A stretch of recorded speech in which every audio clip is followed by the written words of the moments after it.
Assalamualaikum warahmatullahi wabarakatuh. Selamat sore Pak Reski. Perkenalkan kami dari kelompok Stratigrafik Cekungan kelas A akan melakukan diskusi untuk menjawab soal yang telah diberikan, yaitu soal mengenai glacial deposition. Pertama-tama anggotanya, perkenalkan nama saya Renari Kobani, lalu ada teman-teman saya. Saya Mas Rarido.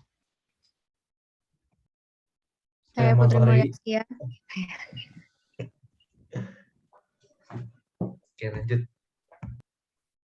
Oke, pertama-tama ini boleh mungkin PM dulu kali ya, jelasin gimana PM. Dari salah satu ya pertama ya. Iya, dari nomor 1A. Kalau yang dari 1A kan itu lebih kayak apa ya, dia ditanya tentang perbedaan gitu dari landscape yang ada di gambar itu, dari gambar 1, 2, 3. Jadi dari gambar itu kita bisa bedain apa aja nih karakternya, terus mungkin penampakannya gimana gitu. Kalau dari gambar 1 kan itu glasial ya. Jadi Ini maksudnya kayak penampakan berbeda dari foto doang gitu. iya, kalau gue sih ngambilnya dari foto pertamanya, terus nanti kayak ada beberapa untuk karakteristiknya itu baru dari penunjang studi literatur gitu-gitu. Oh, berarti dari Menurut gue sih jurnal-jurnal gitu jadi, ya? Oke. karena kan dia lebih spesifik di satu tempat gitu kan. Jadi ngambilnya dari jurnal-jurnal gitu. Oke. Oke. Terus gimana tuh, M? Kalau gue kemarin kan mikirnya gini, di gambar pertama itu kan karena glasial, terus lebih kayak satu lingkungan yang luas gitu. Tapi ada nih kayak cekungan-cekungan atau bolong-bolong nih. Kayak di sini kan ada yang warna biru-biru tuh. Kayak kesannya Boleh dia tuh, dianotet biar kelihatan. oh iya, di annotate ini nih, kayak gini. Terus di sini kan kayak bolongan-bolongan gitu. Terus tapi dia nggak nyambung, nggak ada apa ya, satu sambungannya tuh nggak ada gitu loh. Jadi kayak apa sih, lompat-lompat gitu. Oh, Nah, nggak tersambung, apa sih namanya, nggak berkembang gitu ya maksudnya. iya, nah kalau menurut gue karena itu adanya ini loh, apa sih, pelelehan glasiernya sendiri. Kan kalau glasier emang di lingkungan yang apa ya, kayak bongkahan es gitu kan, glasier gitu. Nah, mungkin ada faktor-faktor geologinya yang bikin si glasier-glasier tadi tuh ini mencair. Jadi dia membentuk satu cekungan atau satu wadah di mana si bolongan-bolongan ini terjadi gitu. Jadi kayak mungkin ada air kah atau apa, tapi mereka nggak nyambung karena mencairnya tuh di satu tempat tertentu aja, kayak ini di sebelah kiri, terus nanti ada yang di tengah, terus di kanan gitu. Kalau yang gambar bawahnya, kan dua bawahnya itu lebih ke fluvial kan. Nah, kalau dilihat dari Coba kok yang gambarnya gambar itu, bawah tuh. nah, Nah, ini bisa dihapus nggak ya? Bisa bisa dianot terus. terus delete. Nah, ya delete. Oh, fluvial juga. Oh iya, fluvial juga. Dua-duanya Iya, fluvial gitu. ini kayaknya. Nah, kalau yang fluvial kan dari atas lebih kelihatan kayak apa ya, ibaratnya kayak akar pohon, kayak menjalar-jalar gitu kan, terus nyambung satu Cabang-cabang gitu sama ya? lainnya. Nah, kalau dari studi literatur juga kan fluvial itu lebih kayak lingkungan yang emang didominasi sama aliran-aliran sungai, river and stream kalau menurut Klaus tuh. Di situ ada proses-proses kayak pengikisan lahan, terus ada pengendapan juga. Jadi si apa namanya, media transportasinya itu ngekis lahan yang bikin sebuah channel. Nah, channel-channel inilah yang kita lihat nyambung-nyambung ini, kayak akar-akar ini gitu. Oh, yang putih-putih. Ini ya? Ya. Oh, Ya, Ya, itu kayak benar-benar. jalur-jalurnya gitu loh. oke. Gitu deh kalau dari yang nomor 1 sih, pertanyaan gitu aja sebenarnya. Kalau yang ini sama juga. Iya, sama aja karena dia konsepnya sama, di mana Fluvial fluvial gitu ya. landscape itu kan emang didominasi sama adanya Sungai. pembentukan channel gitu Oh, kan. channel. Jadi memang didominasi sama aliran-aliran sungai, aliran-aliran dari sedimentasi transport gitu-gitu. Oh, terus Oke. yang apa namanya yang bentuk valley-nya itu udah dapet belum Kak? Apa? Kalau yang atas yang hijau apa sih namanya tadi Kanada ya kalau nggak salah. West Itu Virginia. gue nggak Yang ini, Oh ini ya. Kanada West ini. Virginia. Apa yang ini? Bukan yang bawah Oh berarti ya. ya. Virginia gue nggak dapet. Tapi kalau yang yang satunya itu ada yang bilang U menuju V. Jadi kayak dia di bawahnya tuh terjal. Ada yang menganggap itu udah bentuk V gitu. Oh itu pasti yang kebentuknya yang gara-gara ini nggak sih yang sistem erosi di sungai gitu nggak sih? Nah, ya itu. Oh, yang pembentukan gitu. Oke, oke. Oke. Udah semua belum itu kejawab yang A? Udah sih kalau dari pertanyaan A. Oke. Oh, oke. Lanjut kali lanjut. Ke B, 1B silakan Mas Tra. Oke. Kalau B kan kemarin tuh udah udah sempat lihat-lihat soalnya tuh kan intinya soalnya minta kita suruh ngebandingin dari ketiga gambar ini eh, apa aja sih perbedaan yang bisa dilihat. Terus tapi kita katanya tuh nggak usah takut kan, yang dia bilang tuh describe the difference among the photos without worrying about technical terms. Nah itu kan kita nggak usah takut tentang istilah-istilah yang ada di Glacial itu. Mm-mm. Nah, tapi kita harus tetap mempertimbangkan apakah di kedua lingkungan ini tuh memiliki apa tuh namanya memiliki sistem dapat membentuk sistem fluvial yang berkembang apa enggak gitu kan. Nah, kalau menurut gua itu eh, kalau bisa lihat di foto yang paling atas deh kok, yang di S. IS, Nah, ini glaciated. nah, nah ya itu. Nah, itu kan bener kata si siapa namanya PM tadi ada yang ini nih kayak kebentuk S gitu kan. Ah, berarti itu Terus ini basin nggak sebenarnya ya, ber- danau itu lu basin yang keisi es dan habis itu setelah ice edge tuh dia mencair gitu ya. sebenarnya kalau dibilang basin sih enggak ya kayaknya. Belum bisa dibilang basin. Soalnya kan sebenarnya dari es ini kan emang udah sifatnya dia bisa mencair ya.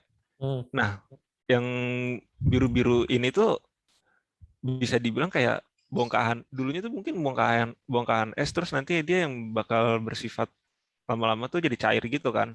Nah, karena cairnya itu dia membentuk suatu danau gitu, tapi sistemnya sedikit terisolasi, nggak kayak yang di bawahnya itu kok, yang di fluvial, mau di West Virginia sama di satu lagi. Nah, itu kan beda tuh. Nah, Kalau misalkan yang kayak di apa tuh namanya? Di yang fluvial, itu coba deh yang kedua deh foto kedua deh. nih. Nah, kalau di foto kedua kan banyak ya kayak sistemnya nyambung-nyambung nih. Ya kan? Antara Ya ya. sini. Nah, kayak gitu kan dari situ aja udah kelihatan bedanya sama yang di lingkungan glasial tadi tuh. Kalau di glasial tadi kan lebih ke arah masing-masing terisolasi, nggak apa sih namanya nggak terhubung sama satu sama lain. Sedangkan kalau misalkan di fluvial landscape itu lebih terhubung sama kayak yang si PM tadi bilang. Kalau misalkan ini tuh pasti ada pengaruhnya dari erosi sama deposisi dari sedimentasi, ya kan? Ya ya. Nah, kalau misalkan di lingkungan glasier itu lu pada pernah dengar gak sih Ariko PM atau Hibat yang tentang anomali air itu?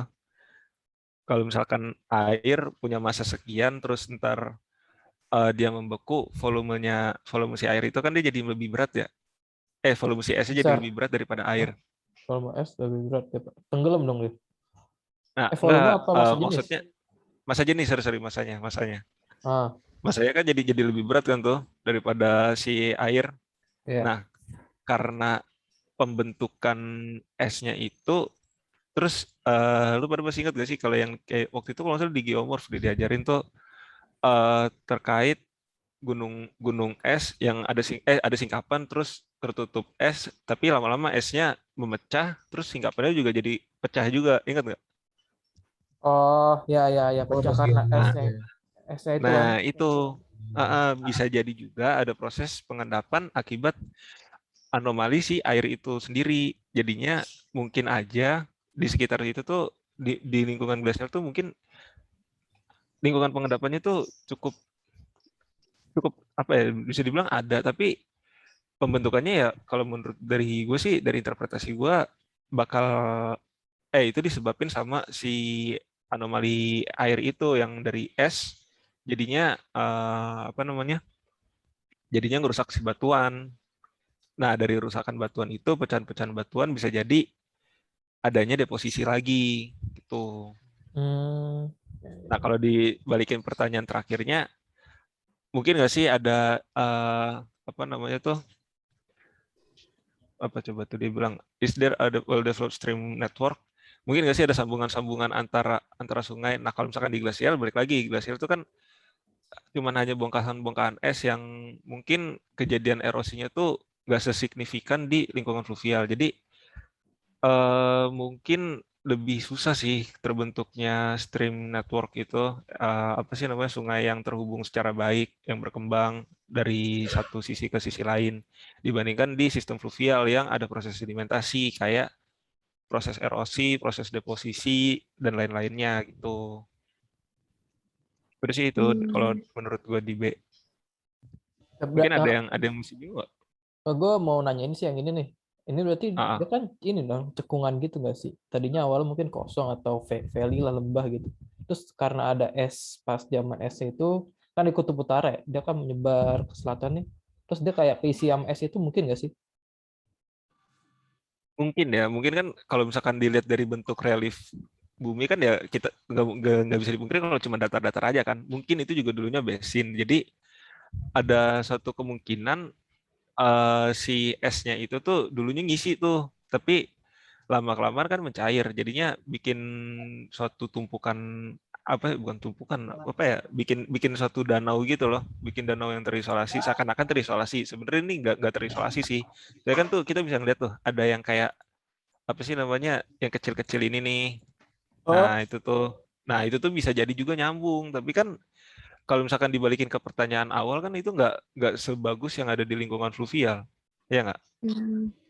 Oh, mungkin lebih ini kali ya, apa mungkin aja di masa lalu sebelum zaman es ini itu tuh satu tempat yang sama atau satu wadah yang sama, tapi ketutupan es kan. Kalau fluvial kan dia pembentukan lahan sama ada proses erosi tadi, erosi deposisi dan sebagainya, berarti kan dia baru kebentuk kan.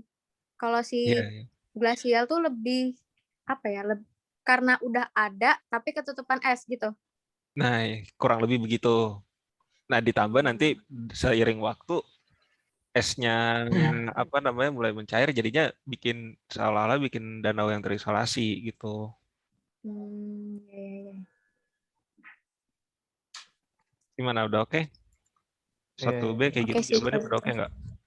Cukup. Udah oke ya? iya, iya, siap. Oke. Sip. Udah lanjut deh. Ke 2A berarti ya. Ah, 2A nih.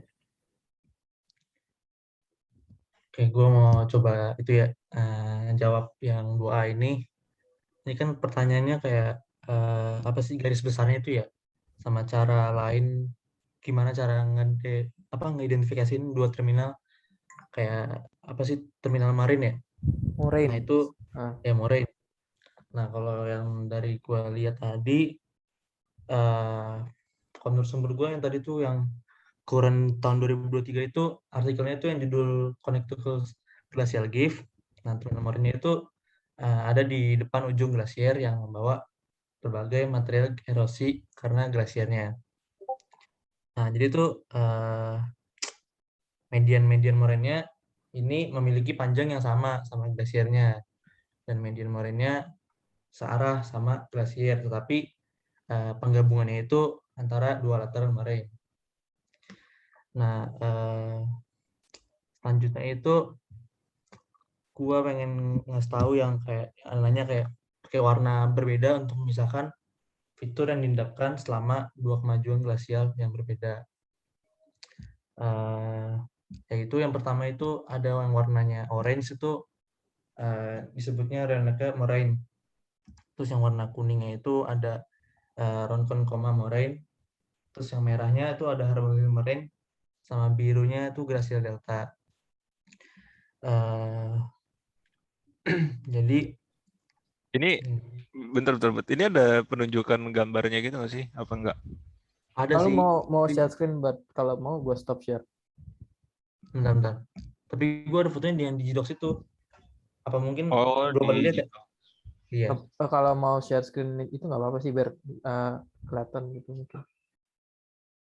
Apa gimana? Atau dari ini aja kok, dari yang lu share screen turun aja terus Oh, terdiannotate. iya, boleh. Ini nih. Itu Oke. rada Iya, boleh. repot ya. Benar-benar. Nggak bisa ngamatin nih, gimana ya, ntar dulu. Sabar ya. Apa itu gue jelasin nanti terakhir aja, jadi pas masalah nonton itu ntar aja setelah itu ya. Apa gimana enaknya?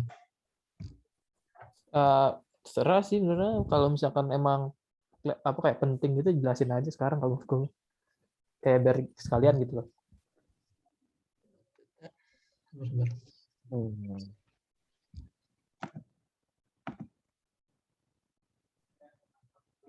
Bentar. Gue coba notit deh.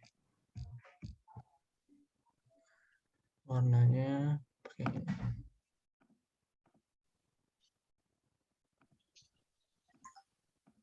Warna kuningnya gini ya.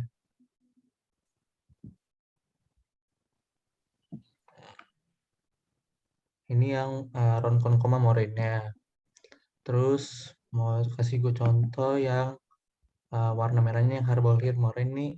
Contohnya kayak gini.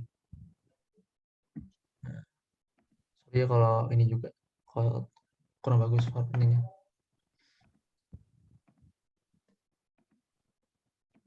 Ini contohnya gini. Ini warna oranye itu yang Ronkonkoma moraine.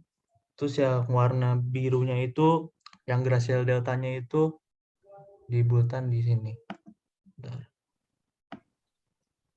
Nah, ini aja sih yang pengen gue coba kasih tahu jawaban 2A. Tapi mungkin siapa tahu ada teman-teman yang pengen nambahin apa gimana. Bebas sih. Sebenarnya yang ditanyain apa debat? Kalau dari Apa? pertanyaannya ini. Yang ditanyain itu apa sebenarnya? Pertanyaannya tuh outline. Yang ini kan yang garis besar atau dengan cara apa namanya lain mengidentifikasiin dua terminal kemarin kan? Yang itu bukan sih? Yang 2A tuh. Oh iya Iya benar tuh. Ya. Jadi gitu aja sih. Oh iya. Iya.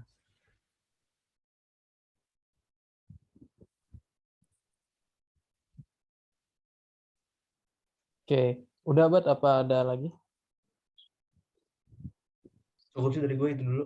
Siapa tahu ada mau tambahin, gue juga masih kurang paham sih. Oke, nggak apa-apa. Ya. Oke, kalau cukup mungkin lanjut ke gue kali ya. Gratis bro. Nambah Zoom. Beruntung banget berarti. Oke. Lanjut ke 2B kali ya. Kan pertanyaannya which of two moraines is younger? Explain your reasoning.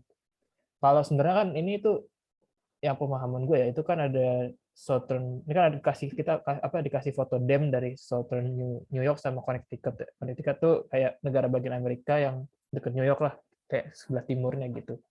Nah sebenarnya kalau pertanyaannya which of two moraines is younger, ada beberapa perbedaan pendapat ya mungkin. Karena kan geologi ini kan ini interpretasi banget. Kalau misalkan interpretasi kita berdasarkan based on fact, berdasarkan fakta, bisa aja diterima gitu. Nah ini yang gue temuin dari beberapa literatur tuh ada 2 gitu loh. Yang pertama dari ini ilmu bumi tuh yang pas buku kita maba itu gue iseng baca sih di buku bagian glasier. Ternyata ada contohnya di New York. Bentar kok. Ini PM kayak keluar. Gak apa-apa, lanjut aja. Ya udah deh, nggak apa-apa nanti deh. Yang apa Southern East apa sih tadi benar? Southeastern New York tuh ada dua pendapat gitu ya. Tadi yang menurut buku ilmu bumi itu yang lebih mudah adalah yang di Connecticut. Connecticut tuh daerah sini nih. Ini kan New York, Long Island tuh New York, Connecticut tuh daerah sini. Nah, kenapa? Kan alasannya tuh kenapa kayak gitu karena kan di Ice Age itu kan zaman es, jadi suhu bumi itu mengalami penurunan global. Jadinya es yang berada di apa namanya di utara dan air-air yang ada di sini tuh kayak mengalami pembekuan. Nah, Murtarbuk dan Lutgen itu pengarangnya ilmu bumi, dia itu es yang awalnya berada di tengah sini, dia tuh bergerak ke arah timur, ke arah sini nih. Set, nih, ini kali ya, mana sih? Nah, noted. Nih, kalau misalkan di jangan warna biru, warna merah. Nih, kalau misalkan di sini nih, terus dia bergerak ke arah timur. Set, nih, ke arah timur. Otomatis yang terbentuk terlebih dulu moraine itu kan ini ya kayak hasil dari glacial deposition juga. Yang terbentuk terlebih dahulu tuh adalah yang di Long Island ini, yang di New York. Dia bergerak timur, set ke arah sini nih, Connecticut. Akhirnya terbentuk di sini. Ini sebenarnya kalau di zoom lagi nih ada pulau-pulau gini tuh dia juga efek samping dari ini, dia tuh ada moraine lagi gitu. Nah, itu argumen pertama dari si Tarbuk Lutgen yang pengarang ilmu bumi. Tapi gue juga nemu di internet jurnal paper gitu yang nyebutin kalau sebenarnya dia tuh sebenarnya apa ya? Dia tuh ngerekonstruksi pergerakan es berdasarkan moren-moren yang ada di zaman sekarang gitu. Kan moren itu batuan gitu kan, maksudnya kayak batuan ke bawah kemana-mana. Nah, itu batuannya tuh kayak diukur gitu. Ini tuh yang paling tua yang mana di karena batuan-batuan itu masih ditemukan di tempat-tempat zaman sekarang gitu. Kayak gue baca di artikel yang waktu itu gue kirim tuh di Central Park New York ada batuan yang bekas ice age-nya itu dia itu jadi salah satu parameter gitu loh buat pergerakan batuannya tuh gimana. Nah, itu setelah dia ngambil data-data itu dia tuh rekonstruksi dengan Google Earth ya, Google Earth gitu. Nah, itu hasil rekonstruksinya kayak gini. Set sini, sini, sini. Nah, ini kan berarti awalnya yang terbentuk otomatis yang di sini dong, yang di Connecticut ini dong, baru ke New York. Nah, itu makanya sebenarnya untuk case ini ada dua argumen sih, dua perbedaan pendapat lah gitu antara satu dan lain. Sebenarnya kalau menurut gua juga nggak masalah sih, karena itu wajar-wajar aja, karena kan interpretasi ya, pendapat orang tuh beda-beda. Dan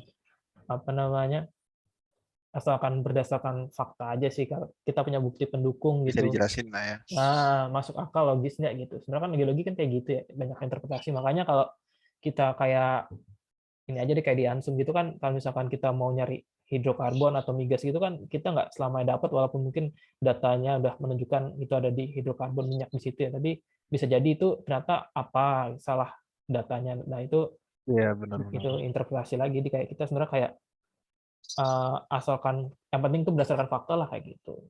Mungkin untuk 2B kayak gitu, bro. Kalau menurut lu sendiri lu lebih tim yang mana kok?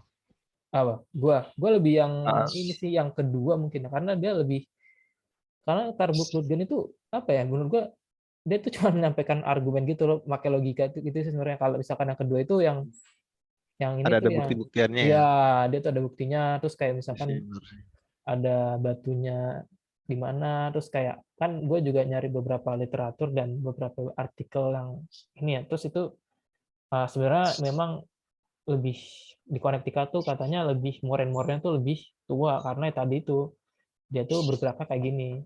Gue lebih prefer yang itu sih karena lebih cukup banyak bukti pendukungnya lah kayak gitu kasar. Benar sih, benar-benar. Itu Gak masalah itu. iya. Oke. Udah keluar ya berarti ya semua soalnya? Udah sih mungkin. Udah sih. Oke deh. Udah, mungkin ada yang mau ditanyain lagi teman-teman? Sebelum kita close.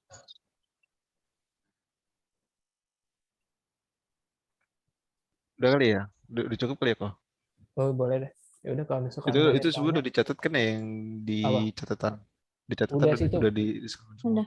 Paling ini sih mungkin kalau misalkan ada yang lupa apa namanya referensi, boleh tambah-tambahin aja kayak gitu. Oh, Nanti oke. nanti video mainannya gue aja ngumpulin deh. Oke, Siap. sip. Ya udah. Gue stop share ya. Thank you, Stop Ko. record ya. Thank you, Ibat. Thank you, Em.